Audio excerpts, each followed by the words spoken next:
Hi there, Glocal citizens. Welcome back to the podcast that inspires a borderless mindset around manifesting a new world. I am your host, Florence Adu, coming to you from Brooklyn. I'm back in the States for the summer. Yeah. Okay, yes.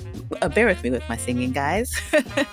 It's a happy time. I think I've said this before. Brooklyn in the summer is a wonderful, beautiful place. I have an action-packed summer planned and wonderful guests that are coming to us from mostly the States, but all over the world as usual. And so I will get right to my guest, who is also in these environs, but a little bit south. I'll get to her bio. She is the Director of Development for Kuda Vana Partnership, an American Zimbabwean nonprofit operating a children's home and school in Zimbabwe. She is also a passionate speaker and professional development provider who has spent many years as an elementary and primary education educator. She served as an elementary school principal for 5 years and translates her enthusiasm for learning and education into teaching others how to make time for wellness and self-care in their daily lives. Vimbo Watson, welcome to the podcast. Thank you. Thank you so much for having me. Yay. So let us get straight to our conversation. Where are you from?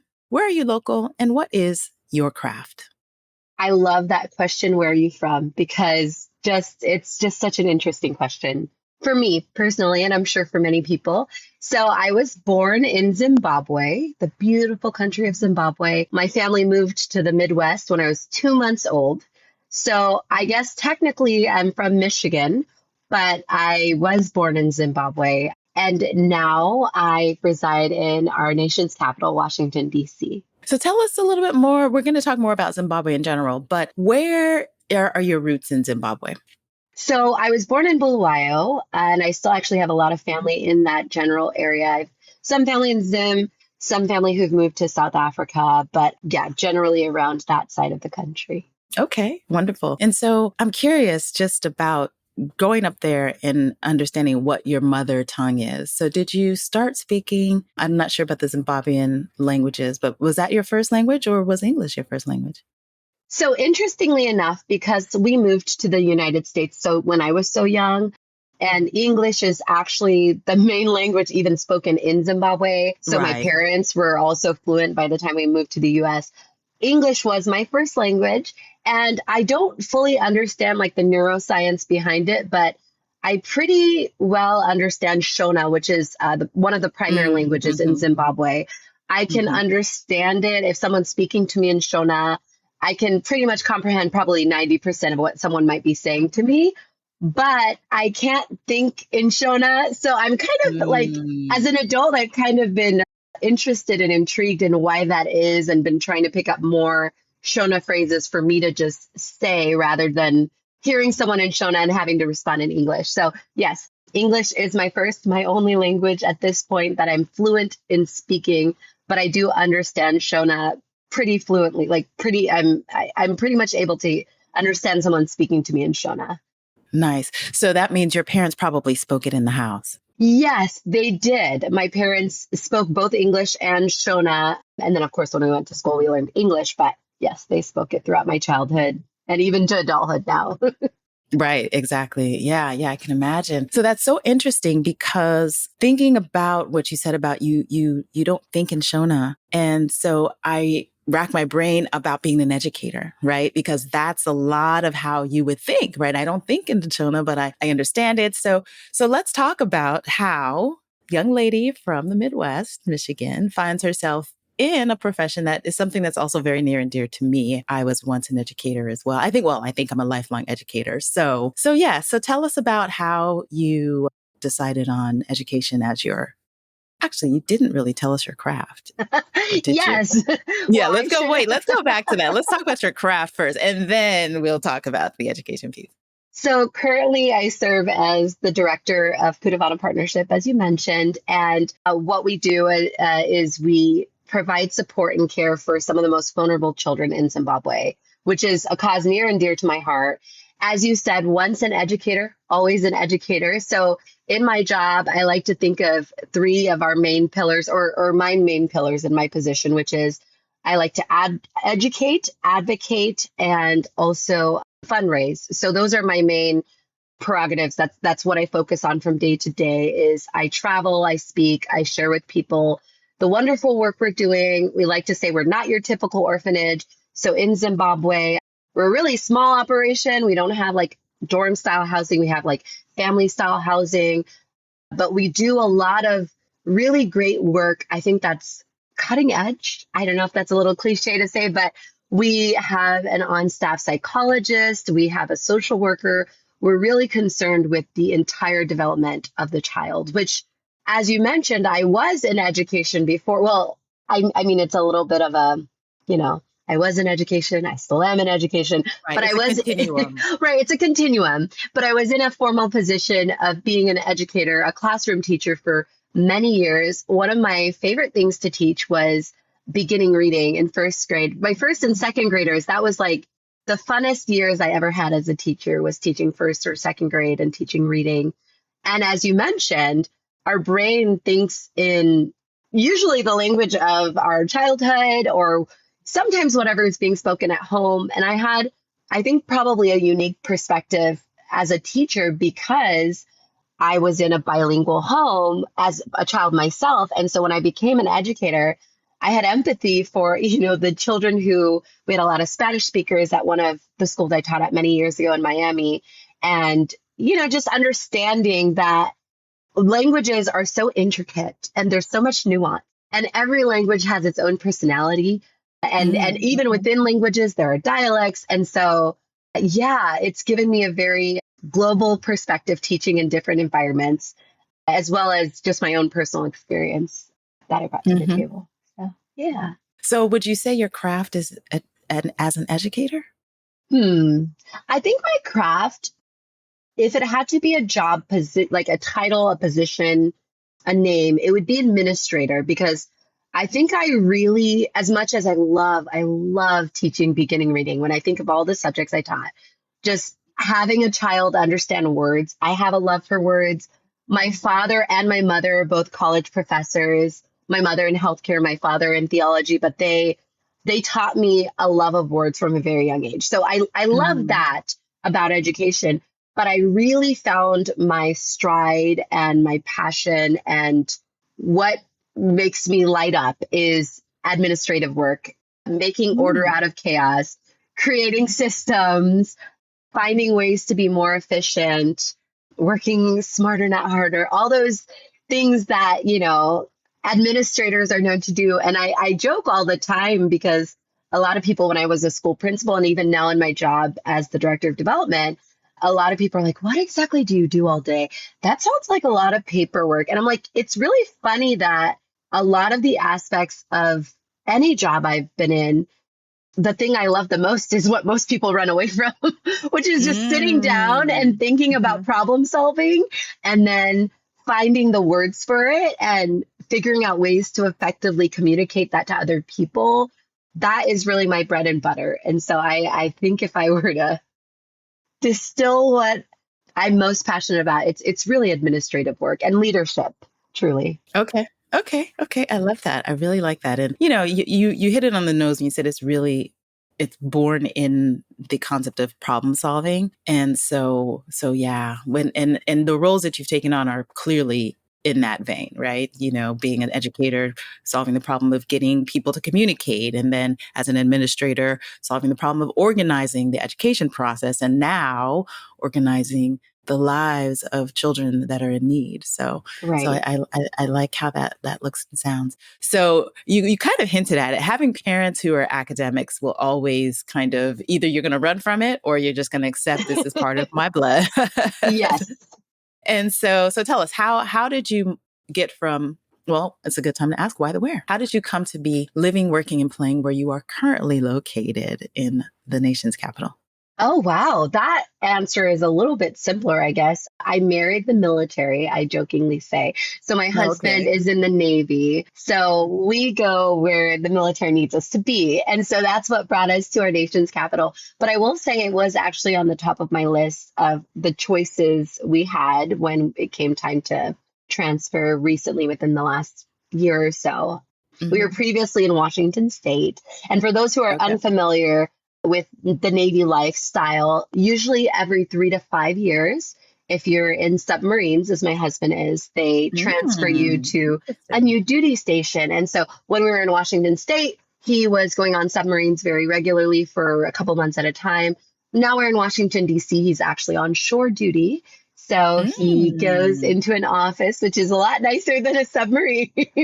Yeah, And he's not away from you as much. exactly. Yeah. So he is here, we're here, I'm here, our family is here for the time being for the next few years. And Okay. that's part of actually why I am in the work I'm in right now. I do love education and I love administrative work in a school building, but being in a military family, having a remote job just works better for our family in the season that we're in. And so, and also not just having a remote job, any job, but still being able to do a job that I'm very passionate about and do work, meaningful work has been such I don't know, a blessing and a privilege. And I get to do it in the nation's capital. And every day I Mm. drive, if I go somewhere or if I go to, Target or the store down the street, and I'm like, wow, there's the Washington Monument. Like I drive past it Ah, all the time. I feel very oh, like right. awestruck all Yeah. the time just by the history I'm surrounded by. It's very cool living here. Yeah, that's so interesting because I lived in DC, Oh, DC, nice. Maryland area. Yeah, right after undergrad, I did Teach for America. Oh, I'm very familiar. Yes, yes. And so, flashbacking way back then, I felt the same. I was Yeah. like, oh, wow, there's monuments. There's like all this stuff that is like really history because I grew up in Yes. Colorado and mountains were the thing, right? So, every state capital has a similar type of building. So, it's like, oh, that's a monument. So, it was really interesting to see buildings that were of history and like big ones that were that. So, I 100% can vibe with you on the awe of Washington, D.C. Okay, so that's why you're in D.C. And I still want to get back to the educator question. Yeah. Yeah. Of So tell course. us, how did you find education as why and how and where your movements were prior to the military life? So what's interesting is I think when I was in high school, I mean years and years and years ago, when I was in high school, I was in our high school's business club. And at the same time, I think Oprah Winfrey was still on TV with the Oprah show. So I would watch Oprah every day after school, in middle school and high school. I just told myself I'm gonna be a little Oprah when I grow up. And at the time, she had built her academy in South Africa. And I was also, it was just like the perfect storm of I was working at summer camp in towards the end of my high school and even into college. I would work at summer camp. I figured out I had a desire to help children. And I really was inspired by the work that Oprah and other people in that space do across the world. And of course, I am Zimbabwean. So even though I'm a Zimbabwean who grew up in Michigan, I felt like, okay, well, I also really want to support children in Zimbabwe if I can. But in my mind, I kept thinking, well, Oprah has a lot of money. And I'm in this business club in high school, and I know that people in business make a lot of money. So I actually originally went to college to study accounting. And I went Mm. to Emory University in Georgia.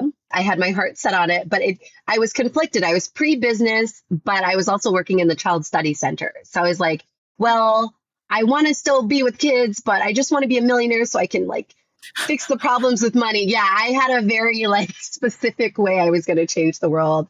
And it was just, I was going to go work for a big financial firm and make a ton of money and then, help all the children everywhere. And I think it was like my beginning of my sophomore year. I only lasted like a year and a half on that mindset. And I was in an accounting class and I was like, I do not like accounting. What am I doing? I mean, God bless our accountants. I love our accountants for a nonprofit. They have their own language, speaking of languages. That's a beautiful thing they understand. I was just trying to reconcile some debits and credits, and we had to do it by hand. Even though computers existed, our teacher was like, you got to do it by hand because you have to be able to find the error. And I just did after like one 10-page assignment that I couldn't get the numbers to balance. I was like, okay, I am done with this. I think I should just stop running from the fact that I want to be a teacher. And I think teaching is great, but it scares me because I wonder what financial capacity I would have to really make an impact. And the Mm. beautiful thing Mhm. is, the only thing I've learned through teaching is that there are a lot of different ways to make an impact, and the majority of them have very little to do with actual money. And it's more about the time, the energy, I don't know, just all of you that you put into the work that you're doing to uplift others. And so, yeah, after my 3 semesters at Emory, I transferred out. They didn't have a teaching program where you could study and then at the end you get a teaching degree. So I actually moved back to Michigan, closer to home. I got my bachelor's in elementary education with an emphasis in reading and language arts because I love words. And so, yeah, I taught for a few years and then I started getting this desire to go to Zimbabwe. And this is long before my current position. I would Hmm. go to Zimbabwe in my summers because that's another perk of being a teacher in the US is we get a nice little 2 or 3 months, depending on the school district you're teaching in, where you could be doing professional development, you could be getting a second job.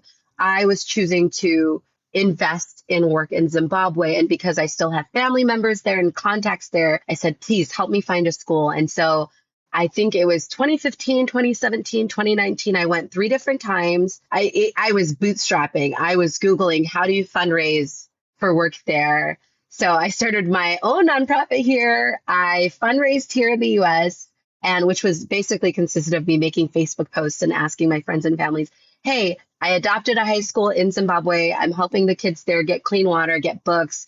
Please give money to this. The work, even the schools I was working at during the school year, they allowed me to do little fundraisers of bring your change to school for change. And so I involved the kids and I taught the kids in the US about things that were happening in Zimbabwe, which was a really cool connection.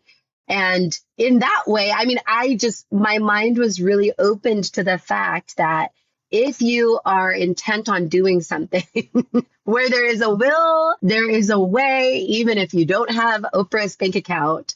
And yeah, so I was able to do with the help of, I say I, but that's like a little I, truly with the help of my community and my friends and family, we were able to provide clean water to this high school and the surrounding community of thousands of people. I think it was 3 or 4 thousand people in the surrounding community that now had cleaner water, a borehole well, access closer to home instead of walking miles away for water. And we got books, we got soccer balls, we got all sorts of things then. And so I did that for a few years while I was teaching. And then I got into admin work somewhere in the middle of there. And so I was a teacher, but then I started being a school principal. And when you're a school principal in the US, you typically work 12 months a year. So that was kind Hmm. of when it started to fade out. And then the global pandemic hit and everything. So I was a school principal. I was last a school principal in the year 2022, is it? Yes. So that was kind of when I ended my admin time in a school setting. And that was very trying. And that is part of the catalyst of what has brought me today to still speak and provide professional development on burnout recovery and resilience and really taking care of our educators and making self-care tangible and real and practical and also addressing it on a systemic level, not just saying, hey, go home, take a bubble bath, relax, because you're just stressed out. Like, no, how as a system can we support people in caring for themselves so that they don't burn out? Because that's a thing. That's a thing. So that was a lot about how I ended up here, but that's a little bit of a lot. No, I love it. And I'm glad that you brought up the self-care piece because I read an article that you had in Newsweek and just kind of taking us through that journey of loving to teach and loving what you were doing and being that I did the same thing. My classroom was self-funded basically, and so part of the reason why I moved into my focus when I went to graduate school is either to do policy or education policy. I ended up doing just regular policy, like more global policy, because that's seems more in line with my spatial inclinations. But what I found was, yeah, I was doing all this after work and it was very consuming. And I didn't teach the little ones. And I know my friends who taught the little ones were even more involved and that was such a huge thing for them. And the reason why I then went into the charter world is because I felt like as a teacher, the thing I wanted most was to run my classroom like a business. so that I had my own budget, so I could actually do what I needed to do and not have to rely on, oh, let's order this. No, because I was going to the grocery store and to the home, wherever, Right. and buying all the things that I needed Right. I taught science. And so when you think about how we change, you're being very specific, as you said, like more than just the go take a bubble bath or take vacation. Like you get your 3 months off. Okay, that's enough time. But no, really on a systemic level, what are some of the things that you're kind of thinking of or thinking to advocate about the system that might build traction? Because I wonder what your thoughts are on how unions play that role. Just thinking about like the system, is it unions, is it not? What are your thoughts? I think I'll go big and then I'll come closer to home. Like I'll start with the bigger picture. I think as a society, as the United States government, I think education is typically governed by the state governments in a lot of ways. I think there's just simply, the bottom line is there's simply more funding needed to pay teachers better. I mentioned that teachers get their summers off, but I don't know if I know of a single teacher who doesn't have a second job. It's just too hard to survive on a single income. So if you think about someone who's going to a job 10 months out of the year, no teacher I know works just 40 hours. You're doing typically 50 or more hours a week between planning and grading, all grades from pre-K and kindergarten to 12th grade, even to higher ed. So I think as a system on the greater level, I think part of self-care is like part of the equation of helping people care for themselves better is providing more of an income and I guess society recognizing that we need to compensate teachers better. And there's so many layers to that, but I do think unions do play an important role in the negotiation of things such as compensation. I think of even things such as time off, like just all sorts of different things. When I was an educator, I had several times I had to take time off. And I was very fortunate to be in a system that they didn't treat us like the kindergartners that we were teaching. They allowed us to just request time off. I think a lot of this weird nitpicking of like, is it a sick day versus a mental health day versus a day you're staying home to care for your kids? We don't have children yet, but there's a lot of, I think, policing of teachers without as much of the benefits, which is, I think, why a lot of teachers are leaving the field. Unfortunately, a lot of good teachers are leaving. So I think just providing the same respect for teachers as we would do for someone in the business world or in other fields that we find highly respectful. I think that's the start, like systemically, is looking at what policies, what are minimums, how do we care for our teachers as a whole? I think on a school level, as I said, I think a lot of things such as like just sick days or days you take off or even things like making sure teachers have time in their workday to do their work is something that as an administrator, I was so grateful I had a lot of power to do and got even more power during the pandemic to do because everybody recognized everybody was burned out. And so just making sure every single day, I think teaching is one of the few, maybe there's other jobs like this, but it's the job I'm most familiar with that we have people do their job during their work hours, but then we also still expect them to kind of volunteer after hours. Because if you don't volunteer after hours, then you don't have a lesson plan for the next day. You don't have your supplies ready, especially if you're teaching something like science or something hands-on, history or social studies.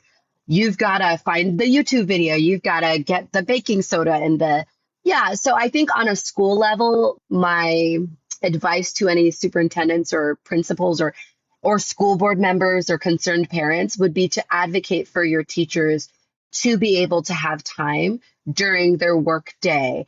And that can be achieved through things like the kids going to PE or the kids going to art or them going to another non-core class where the core teacher gets some relief, even if it's just to sit down and breathe during the day. And then they decide after the school day, they're doing their stuff. But there is a lot that goes on during the day that I think is a lot on the teachers.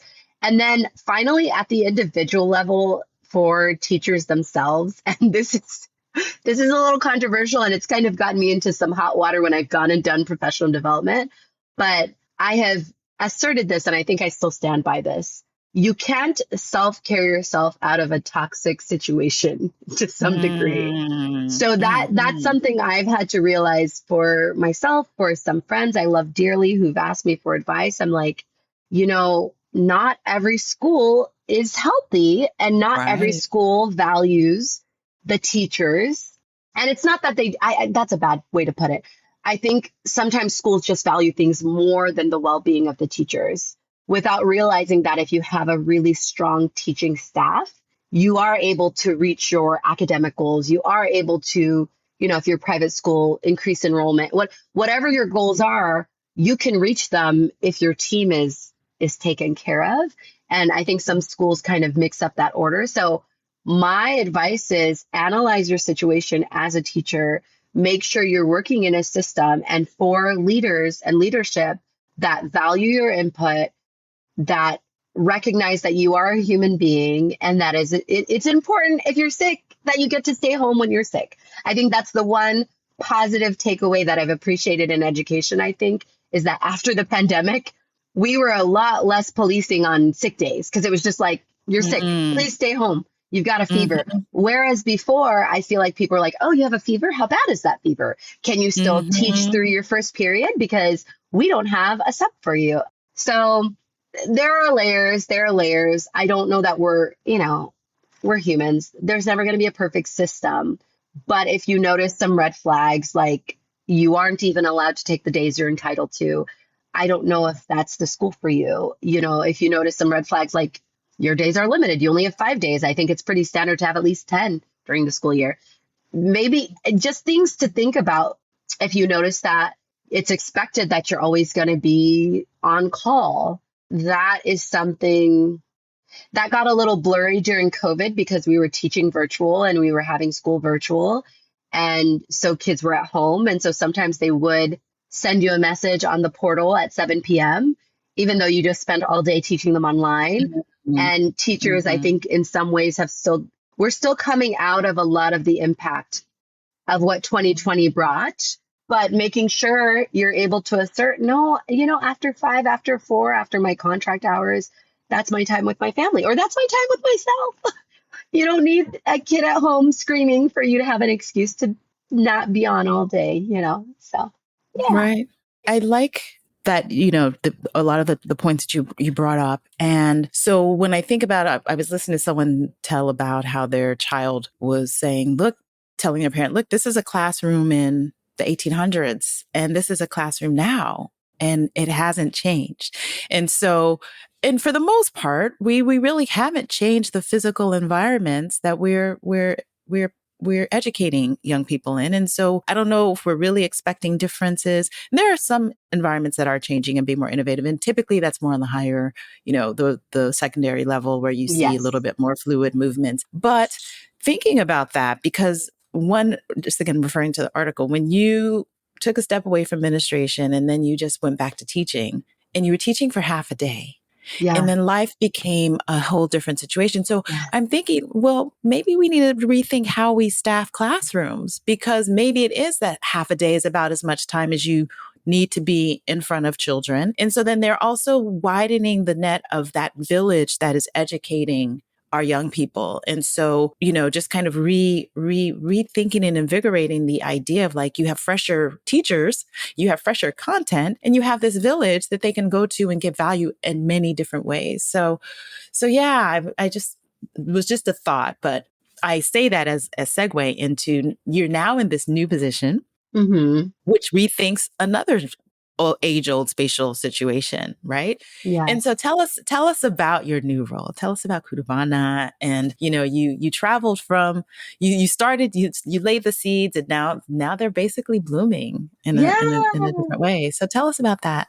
Yeah, so I love Kudavana. Like the work we do, as you said, it's not typical. We're trying to do things in a different way. We're trying to reimagine what it means to care for those who have been orphaned. And there are a lot of myths surrounding children who have been orphaned. We like to say that we don't like to like label them as that, but this is the situation that they're in. They don't have adults who are able to care for them. And one of the myths is that children who have been orphaned, their parents or all of their relatives are gone.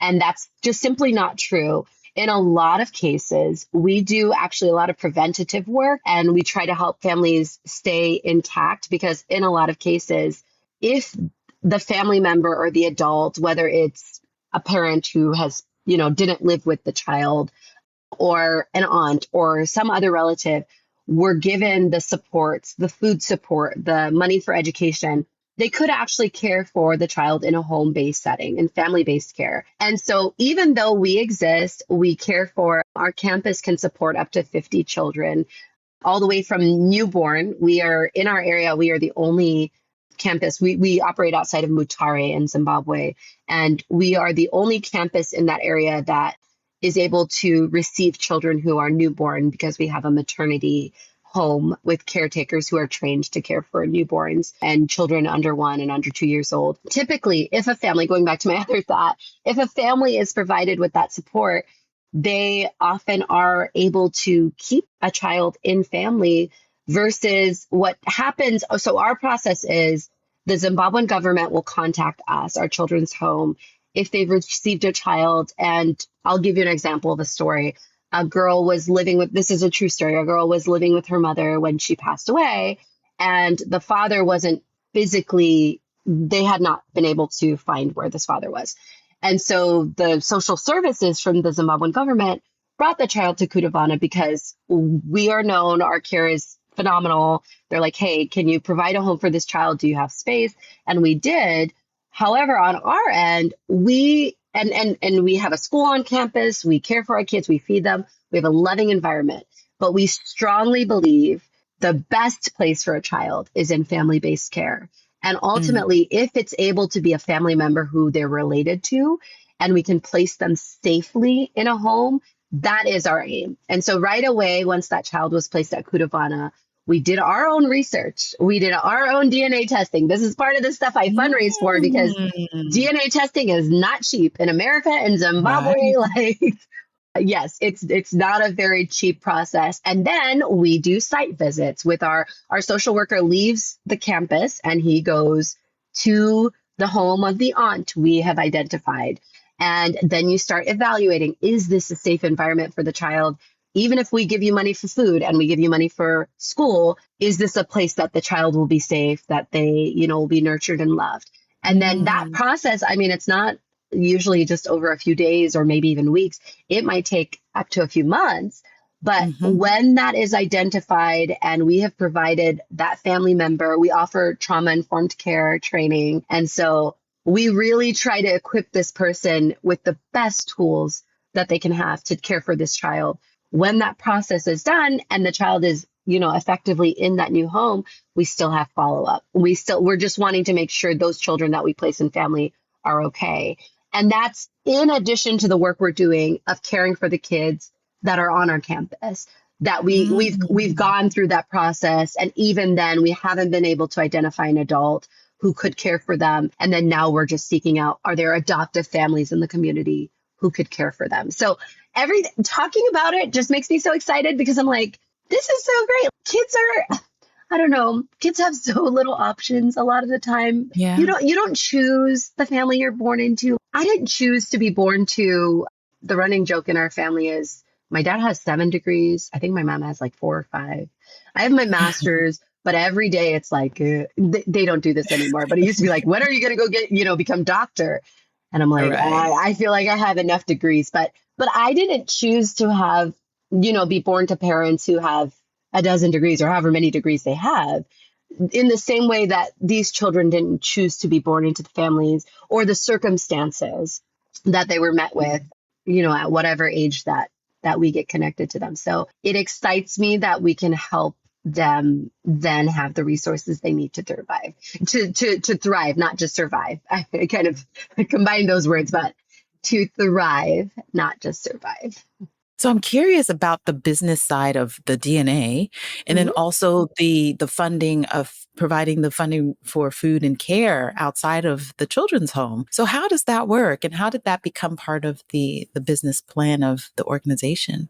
Yeah, so actually our organization originally started over a decade ago as it was kind of more of a food program, actually. It was providing food to people in the community who were in need of food. But then there arose this issue of these children who didn't have a home, didn't have anyone to care for them. And so originally Kuravana was called Muwira's children's home. And then in the last few years, we've changed names to Kuravana. And so it's always been a part of our DNA. It's always been if we can keep families intact, if we can support families who are struggling, let's do that. Because in the long run, it is 10 times more cost effective to keep children in family versus bringing them into residential care, which is what we provide. So on the business side, I mean, I think another thing that really excites me, and I don't mind sharing this because it's public information. We share our financials and stuff online. We are rated by a handful of different nonprofit rating scales that really give us a great score because we work very hard to eliminate as much overhead as possible. And so you are speaking to the paid US staff. I can only do my work with the help of quite a few volunteers. We have someone who helps with our social media. We have someone who helps with our communication. And we have our board members are very involved. Many of them travel back to Zimbabwe multiple times a year. So it's absolutely a village. But as far as overhead in the organization, as far as the actual expense, you're pretty much looking at the US team. My job is to secure the funding for the operations that we do in Zimbabwe. And even then, quite a bit of our funding currently, definitely more than half, not quite 3/4, but most of our funding currently still goes to the day-to-day operation of our children's home itself.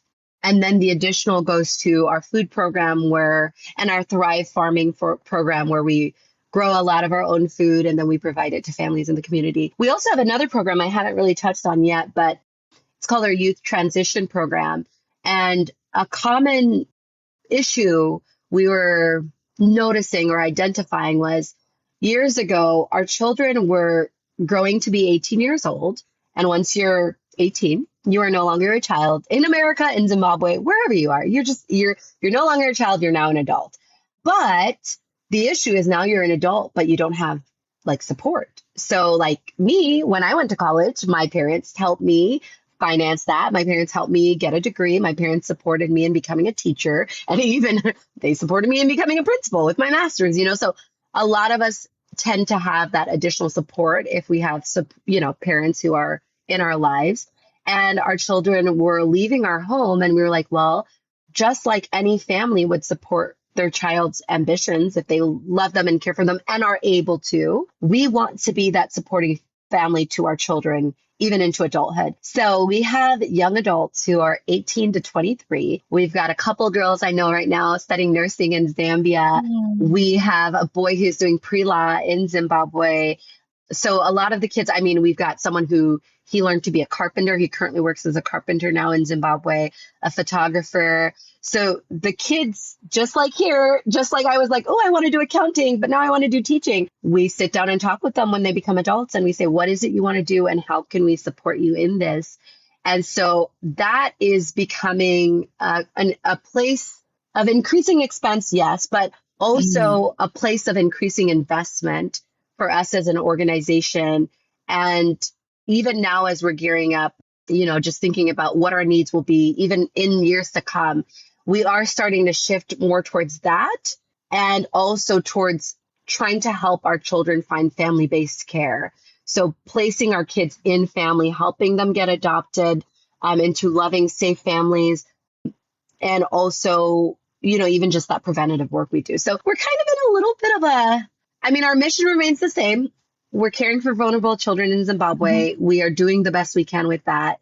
But that looks different from season to season. And we're in an exciting season of change that I'm excited. Sure. It's like you're a one organization social service agency. Yeah, something like that. Yeah. All the things. And so I'm curious about, culturally, right? In most, I want to say most cultures, many cultures, but just as you pointed out, when you're 18, you're really not just put out. You still have home. You're still home. Like you're home until you get your first real job, and then you can Right. actually afford to pay rent or have roommates or something like that. So it's really, I'm curious about how do they deal with housing, and how do you support them in housing? Because if they don't have a family, what do they do? And then just thinking beyond before then, like when you're thinking about placing these students, what are the cultural challenges of even placing, not Mm, students, I mean children, of placing children? Because I know there are tribal challenges, or, yes. just those types of things. What kind of things are you dealing with getting to the home care side of the work? Yes, those are excellent questions. I'll start with your first one about where the young adults are, because they still also have breaks over there, like we have summer vacation, we have our holiday vacation at the end of the year. They have several periods throughout the year where they have time off of school, time to come back. And so we do have a couple of locations. One is in Harare, one is in Buhera, where we care for the young adults, and it is separate from our Mm. children's home campus because that's specific to our children, and we want to protect that space. And when the young adults are young adults, we move them into other spaces where we can continue to, yeah, provide them Christmas dinner, or when they're on Mhm. summer holiday or whatever vacation they're on, just still provide that loving care and support. And so that's how we address that aspect of it. And you were saying, as far as your question about the placement of the children as we're seeking out good family-based care, there are Mhm. a lot of challenges that we face that are rooted in the culture. And so my culture is beautiful. I love Zimbabwe. I love the Shona culture. And that area we're working in is primarily Shona, of that tribe. We have some unique things to our culture. So we have something that's called a totem. And so before I was married, my last name is now Watson. But before I was married, my last name was Joanda Sarah Jo. And so Jo means that I'm from the elephant totem. And so there's a lot of I don't know, it's just interesting. Like there's a lot of feelings, superstition, beliefs around totems, regardless of whatever religion you're in. People just have very strong feelings about totems, what they symbolize. And so for a long time, adoption in Zimbabwe has had kind of a stigma and a taboo, particularly adoption when it comes to, my family's totem is the elephant, and I want to adopt a child whose family's totem is the lion or the cheetah or whatever other animal or symbol is for your family. And people believe, even now, I'm sure there's people who believe, but for a long time, people believe so strongly that if you adopt a child from another totem, their family is kind of haunting you when that child comes to you. Mm. Yeah, it goes deep. Like people are like, their family is like haunting you. And when they come to your home, the child will act out because you have adopted them from another totem. So that would mean I would be restricted to only adopting elephant children. That sounds silly, but children who are within the elephant totem. And so a lot of our work in Zimbabwe, a lot of the education our social worker does, and we have adoptive advocates. We have two adoptive parents, actually, a husband and wife, who adopted a child from our children's home years ago. And now, because they had such a great experience, they're like, we want to let people know you don't have to be afraid. We as an organization, as I said, we try to provide the education that helps parents know if a child is coming into your home and they are acting out, here's why. There's this thing Right. called trauma. There, Yeah. you have to learn how to address the trauma in, I like to call it redemptive discipline. And I've heard that term in other places. So it's not unique to me, but something about the way we interact and engage and communicate with these children has to be different. It has to be intentional. Trust is earned over time. That is a process. And so educating people has helped us start to tear down those cultural stigmas, those walls that have been built inadvertently Mhm. because of that belief system. And I mean, even within Zimbabwe, we have multiple languages. Shona is one of the primary ones. Ndebele is another Yeah. language that is spoken in Zimbabwe. And so even, yeah, cross culturally, there can just be tension. And we try to teach and we try to empower our parents to say, hey, you have your family and home culture. As you're bringing a child into that, we also want to celebrate who they are. and what they bring with them. And so it's, man, the work is messy. It's not cookie cutter.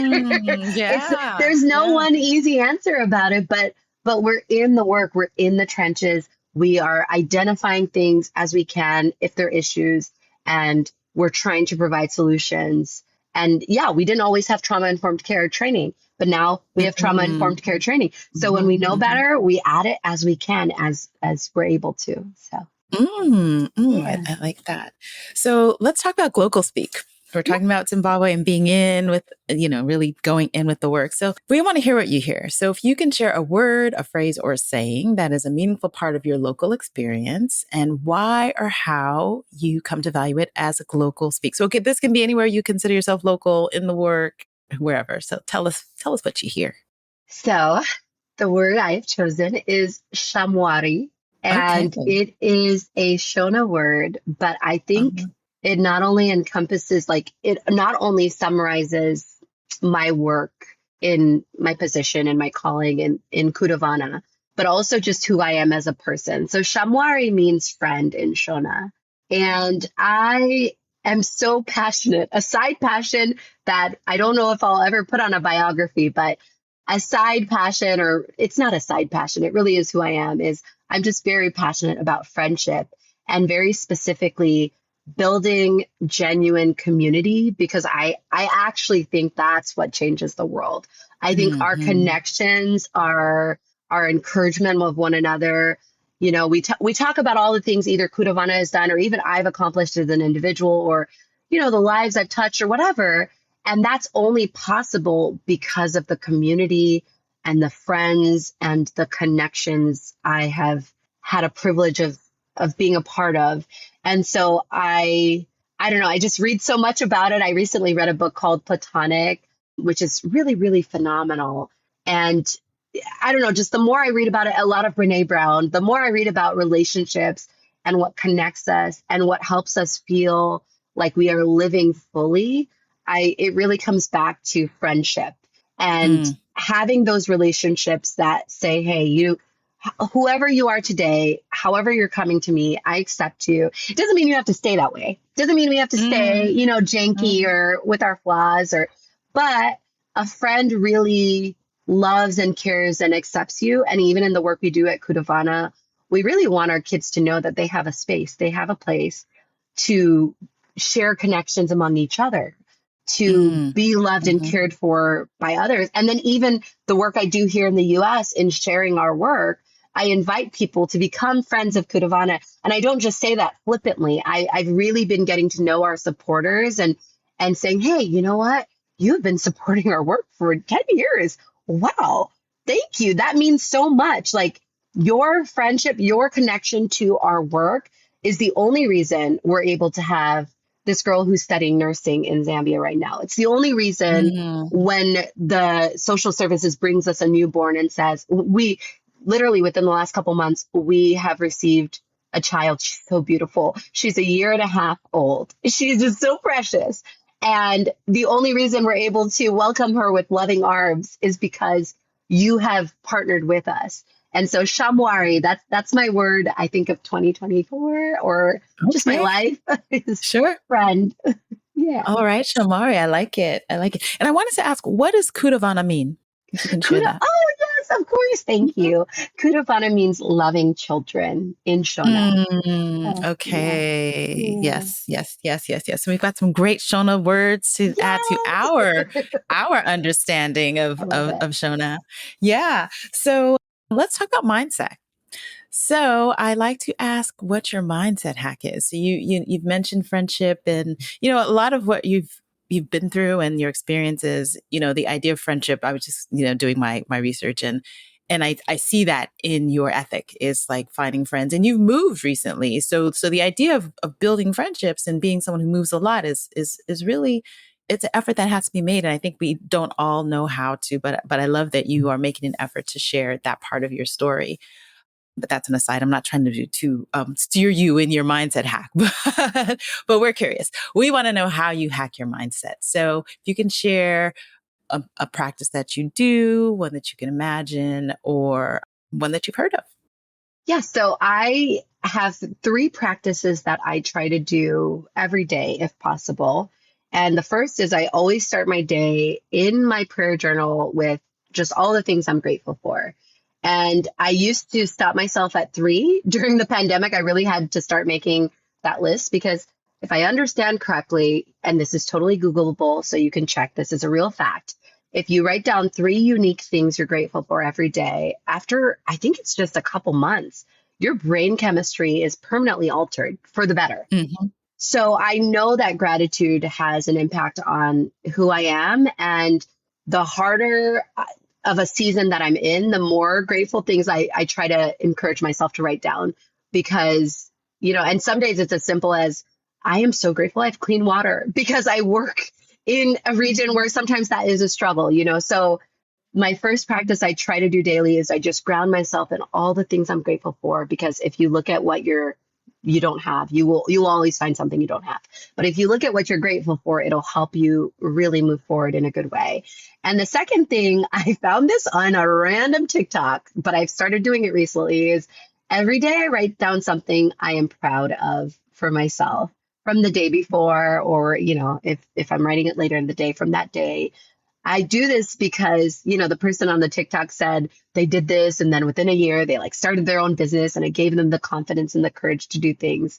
But as much as I love doing administrative work and making order out of chaos, because I'm constantly in problem solving mode, I don't often celebrate the wins. And so just by pausing every day and saying, oh, I'm proud of this, and sometimes it's not even something like, oh, I'm proud that we went and secured this $50,000 donation.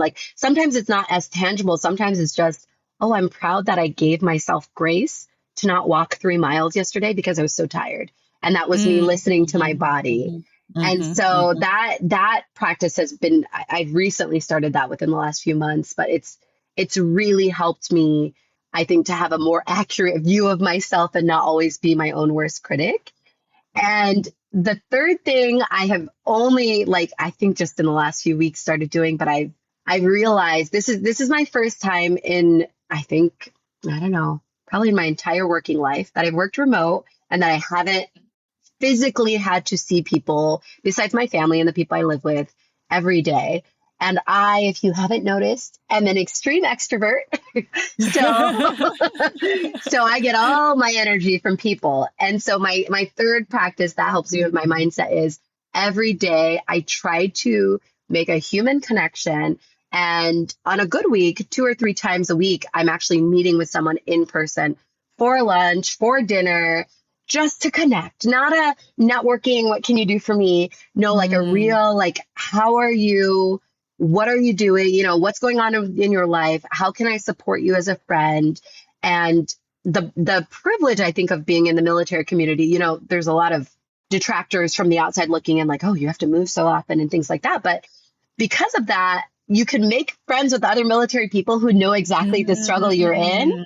And so we've got a great bunch of military wives. We sometimes go to brunches, and I'm in a lot of different organizations, and that has really helped me, at least where we are in DC, stay grounded and stay connected, because I miss, I used to be the principal that would go in the morning with cookies and in the staff room and have tea with people. And so it's a transition. It's the season we're in. And I mean, my work is so fulfilling in so many ways that to make sure I'm still also filling my social cup every day, I try to connect with humans outside of work. So that I think. Wonderful. Those are great. Those are wonderful. Thank you for those. And where do you see Kuruvana in the next 5 years? Where do you see yourself? That's a really good question. Because we've been having this exact discussion, and we're sharing this with our supporters and our friends of Kuruvana, to let them know the direction we're heading in. We see ourselves effectively becoming more of a place of transition for a child as replacing them in homes. And so we are taking very intentional, big steps to place our children in family-based care, because we believe so strongly about that being our future. We keep saying family is our future. It's on a lot of our social media posts now. It's what we're sending out in our newsletters. we know we've done the best we can for these children, and we continue to every day, day in and day out. Our staffs, we call our staff members, we call them mamas. They love on those kids. It's, we know we're doing the best that we can. And in many ways that's amazing. We're changing the lives of these children, but also for the long run, we just know in Zimbabwe, in this culture, in this context, family is really best for the child when it's possible, when it's safe. And so in 5 years, I see us more so just being more a place of transition. We will connect with other nonprofits on the ground, but really more so if there's an emergency place where a child needs to be for a shorter period of time, we are that safe haven. And that's closer to the end of this 5-year period, right? This is a transition. We still have dozens of children who are within our care who we love. But moving into this next generation, thinking more strategically about how can we help children be in family-based care. And as I said, we've already begun connecting with organizations on the ground. Zimbabwe Without Orphans, just there's several other organizations that we are partnering with.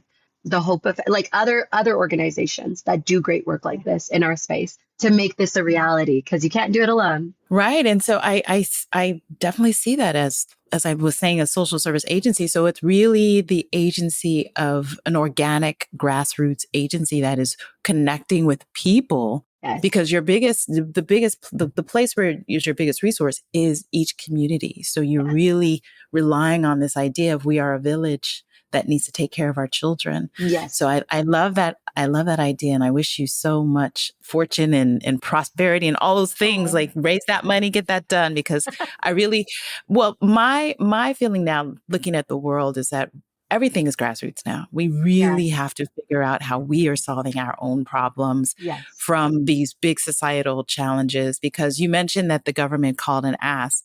Obviously, they don't have the resource to do these things, and they won't, because we have systems that are outdated. We just haven't put the effort or the civic mindedness into that. So we need to recalibrate our mindset hacking, to think about everything on a grassroots level. So I love that. So we want to know who Vimbo is when she's not working and being an administrative maven. What do you like to do? Are you a reader? Are you a watcher? Are you a listener? And what are some of your favorite reads, watches, or listens? I am a reader. I definitely love reading. I'm very much so into audiobooks.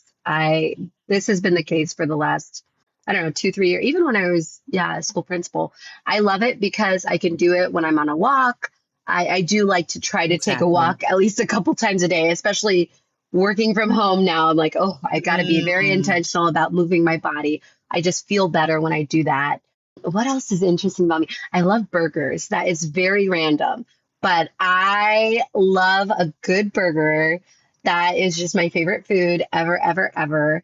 I love to travel. My husband and I recently got to be with my siblings and for just a fun time of family all together. And we kind of toured around Atlanta, Georgia, and got to do like the world of Coca-Cola. We went to the Civil Rights Museum and the National Civil Rights Museum. That's another thing that I love, and it's perfect for me living in DC. I love museums. I love museums.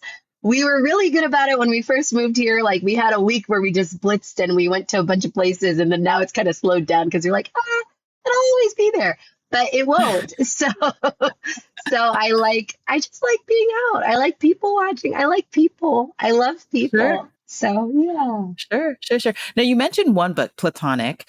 And so what are some of your other recent or favorite reads? Ooh, that's good. I was like, should I pull up my list? Because I got so many. No, I've recently been into, I think the author's name is Taj Newman.